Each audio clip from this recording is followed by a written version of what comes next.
તમારા બાબાને બહુ મારી રહ્યા છે।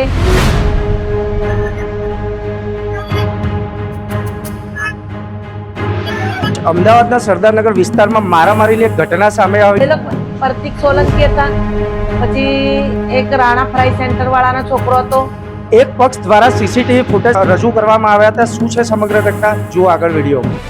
તો એક નગરનો બાબો આવ્યો તો કે તમારા બાબાને બહુ મારી રહ્યા છે, કઈ એક્સિડન્ટ થયું છે, બાઇક ને એક્ટિવા, મારા બાબાની એક્ટિવા હતી ને સામેવાળા ભાઈનો બાઇક હતી, એવી રીતે કઈ ટકરાઈ ગયા। તો મારો કહેવાનો તો મતલબ એમ છે કે ભાઈ તમારો એક્સિડન્ટનો મામલો છે તો તમે એક્સિડન્ટની વાત એક્સિડન્ટ સુધી રહે, ઘર સુધી ન રહે।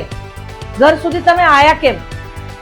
આજે અમે ઉંમરવાળા માણસો છે, અમારા ઉંમરવાળા માણસો ઉપર કઈ ઈજા થઈ જતી તો એનો જવાબદાર કોણ? તલવાર બી હતી કે તારો છોકરો લાવ કે ટુકડા ટુકડા કરી નાખ। મારા ઘરવાળાએ તાત્કાલિક પછી ઘૂસીને ઘરમાં દરવાજા બાયણો બંધ કરી નાખ્યો ને હું બહાર રહી ગઈ। મારાથી બેસે તો ઉઠાય નહીં ને ઉઠે તો મારાથી બેસાય, તોય હું બેઠી બેઠી ખુરશી ઉપર માર ખાયા કરી। કોઈ અદાવત નહીં, કોઈ અદાવત નહીં। અમે તો એના એ લોકોના સમાજમાં ને સમૂહ લગ્ન થયો તો એમાં બી બધું આલે છે। મારે તો એમ જ છે કે અમને ન્યાય આપો અને બીજું કશું નહીં કે આ કોઈ અમારા ઉપર કર્યું છે, બીજા કોઈ ઉપર આવું આક્ષેપ કરે નહીં।